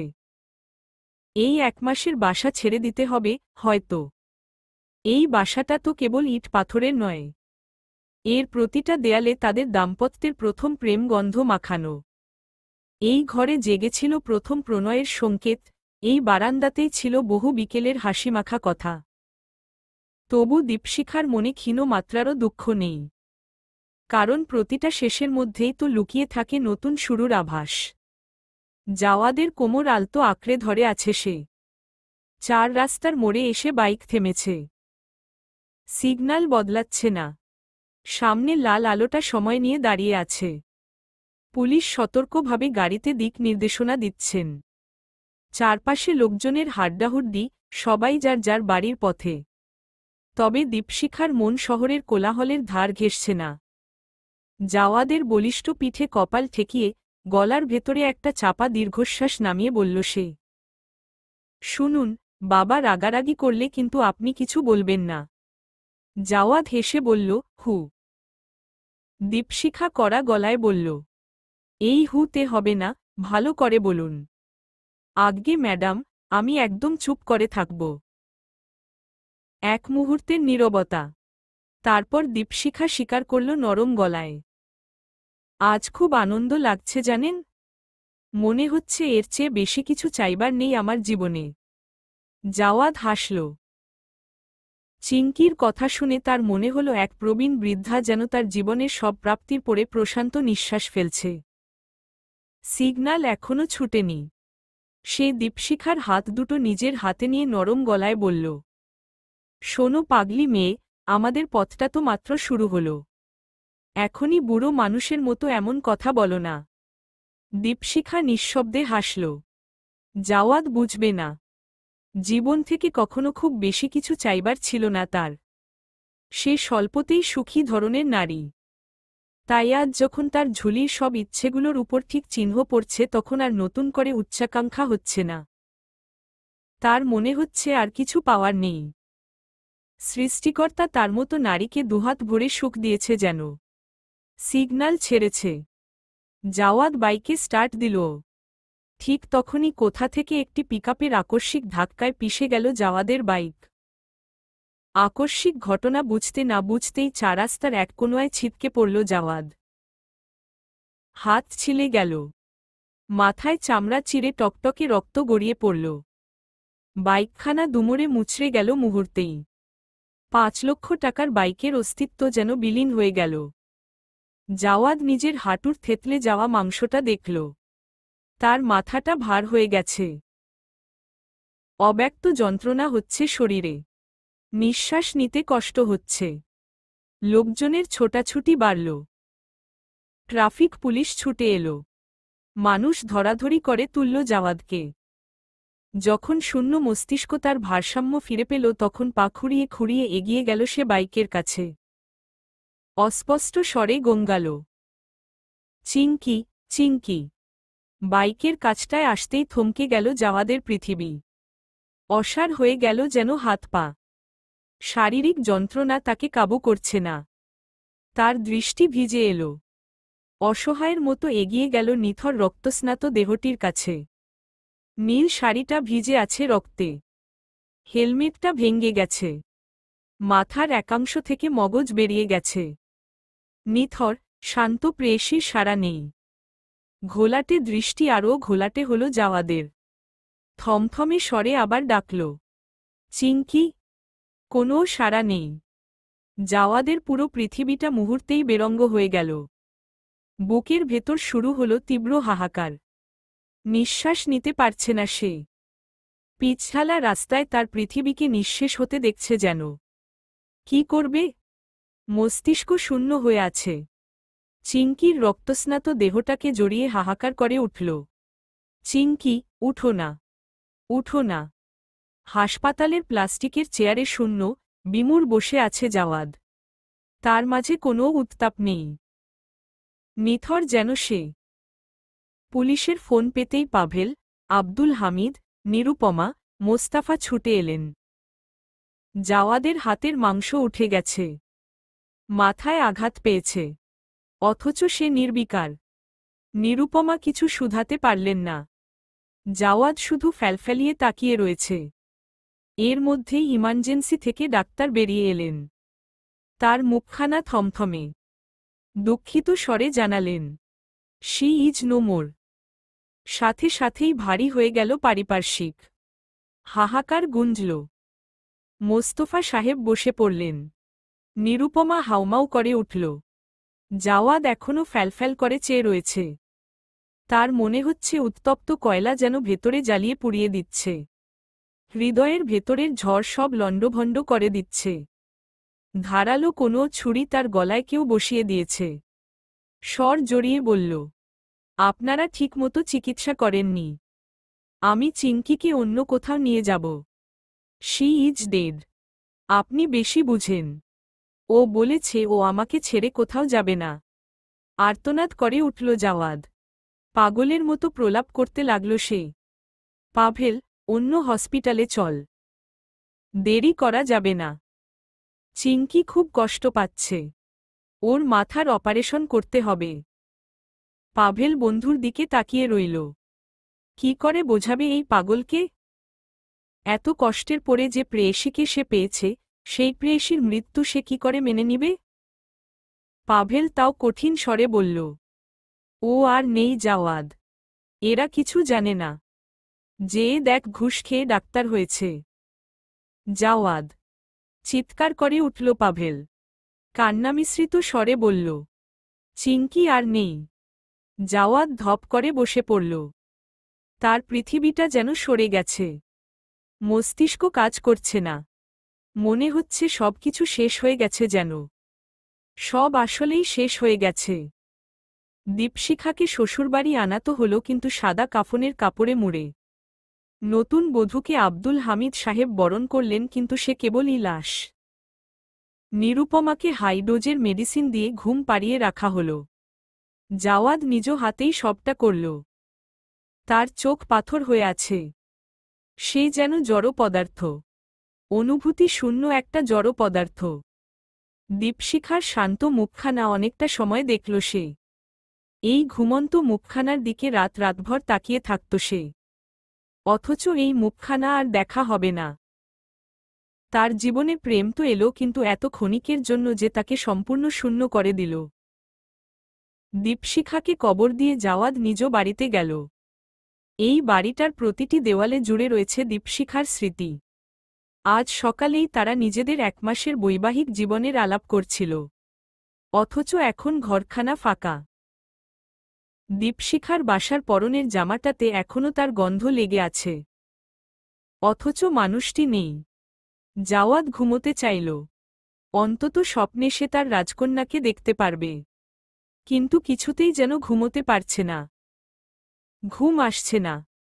চোখ বুঝতেই দীপশিখার রক্তাক্ত দেহটাই চোখের সামনে ভাসছে। হাহাকার করে উঠল ভেতরটা। অসহায় স্বগতোক্তি করে উঠল সে। আমাকে ঘুমাতে হবে। নয়তো আমি কখনো চিঙ্কিকে দেখতে পারব না। আমি ঘুমোতে চাই। সময়ের ধারা কেউ আটকাতে পারে না। চিঙ্কি নেই আজ 1 সপ্তাহ। জাওয়াদ একটা জীবন্ত লাশের মতো তার জীবন কাটাচ্ছে। তার কান্না পায় না, খাওয়া দাওয়া হয় না।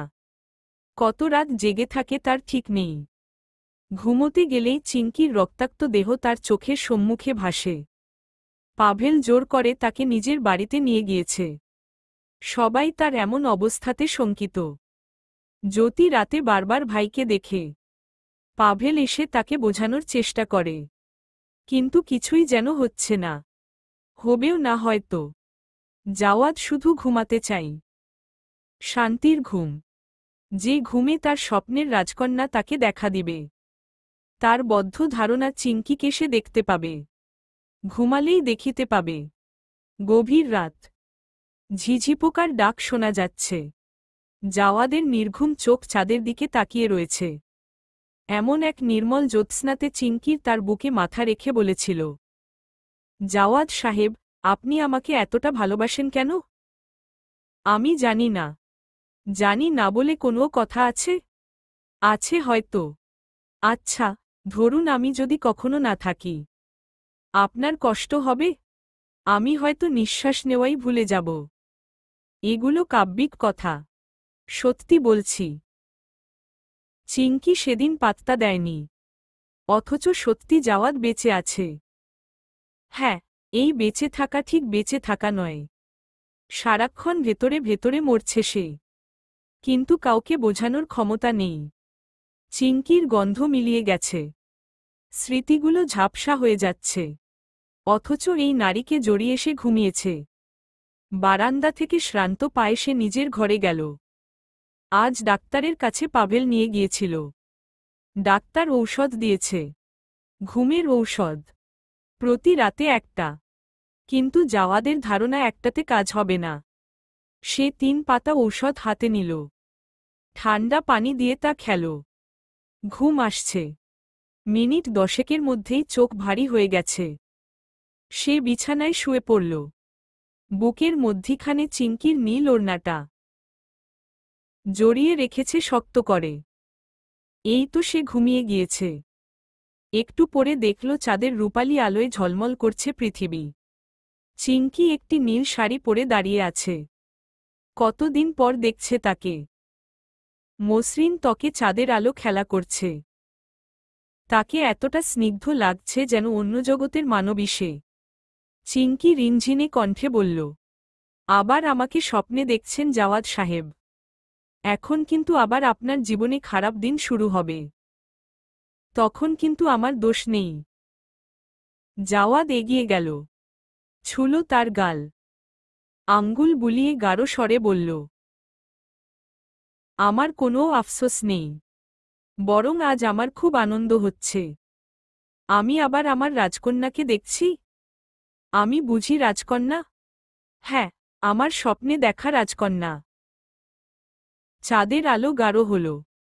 পৃথিবীটা একটা রূপার থালার মতো লাগছে। পাশাপাশি বসে আছে জাওয়াদ এবং চিঙ্কি।